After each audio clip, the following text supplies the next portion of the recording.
When Democrats and Republicans start spouting out the numbers of Obamacare, some good, some bad, I usually want to dive for the barf bag. I get so tired of it.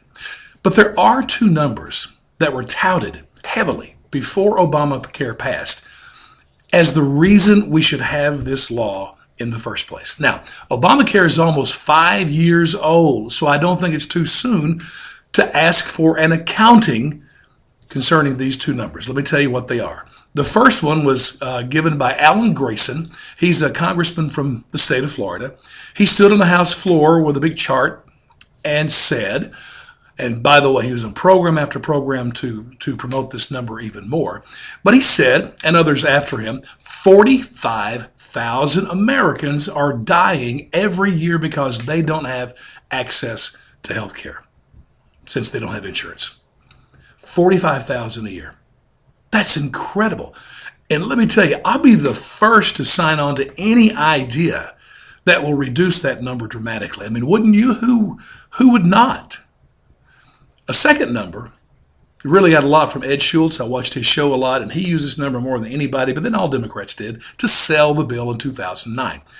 And that's that there are 30 million people. Many times they said 30 to 40 million, but let's just stick with the lower number. 30 million people can't get insurance, and so they don't have access to health care. 30 million. Well, again, we're 5 years into this thing. What is that number today? Now, I know they say that 6.7 million have signed up with Obamacare, and now we're in open enrollment again. But still, after 5 years, has that number been reduced at all? Well, the 30 million number, the 45,000 death number, you'll never hear those talked about most likely because I guess Democrats just don't care. I mean, the issue, and this is where I'm a cynic. To me, the issue of Obamacare wasn't really about health care. It was about getting control of individual lives, reducing individual freedom. Liberals just believe that government can do a much better job at running your life than you can. Now, you can take the cynic right out of me by talking about those two numbers and how they have been reduced because of Obamacare.